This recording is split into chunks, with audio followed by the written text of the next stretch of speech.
I'm Chef Say. I have a great breakfast or brunch idea if you're watching your carbs. We're going to make an Italian-style open-faced omelet called a frittata. Now you can fill this with any type of vegetable or meat, but today we're going to do peas, prosciutto, and some freshly chopped herbs. The thing I love about this dish is not only is it fast, but it's portable, and you can take it with you.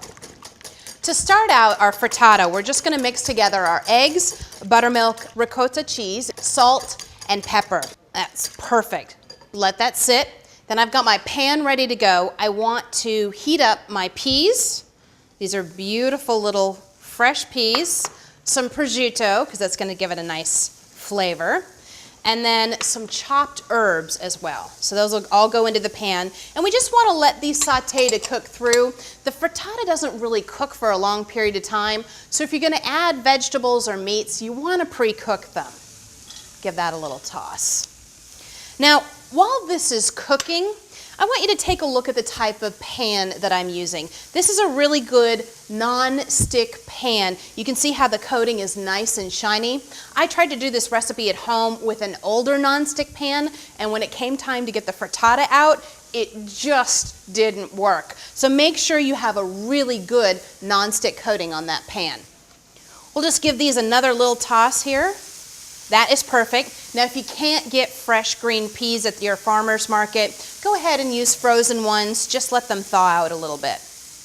Okay, it's time to add our eggs. Now this is where the cooking gets really important. So if the phone rings or the doorbell rings, don't go answer it. You want to stick with this. So what we're going to do is pour our eggs directly in.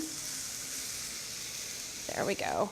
And now let it sit for about 15 seconds. What we want to happen is the bottom to set up because we're going to create really large curds. This isn't like doing scrambled eggs, for example, where you want to stir it all the time. Okay, that should be good. So now I'm going to take my spatula through and just create those nice big curds, forming them into the center, just like that. Get it all the way around your pan. Now we're going to let it sit again for another 15 seconds. We want these really nice big curds. Now that should be good. Let's do it again. And we do this until we can actually see the bottom of the pan as we slide our spatula through. Okay, a little bit longer. Again, let it sit for 15 seconds. And then go ahead. Now I can see the bottom of the pan as I slide my spatula through. Perfect. So the eggs are still really runny. I just want to redistribute these in the pan. Let it sit for about 30 seconds. We're going to let the bottom form, and then we're going to put it under the broiler. Now, the broiler is a little bit of a different technique for making a frittata, but what happens is when you put it under that direct heat, it actually acts like a souffle, and it rises a little bit and makes this really nice, light frittata. That should be good. All right, it's time for the broiler. While our frittata is under the broiler, let's talk about ricotta.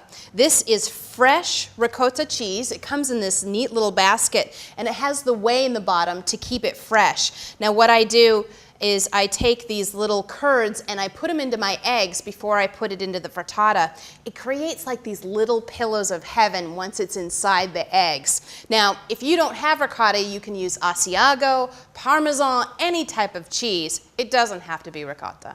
This just came out of the broiler. You can see how the frittata is just a little bit wet on the top. That's okay. If you leave it in till it's puffy and brown, the eggs will be too cooked and they'll kind of be rubbery. So when I take it out when it's just a little bit wet, the residual heat will continue cooking it.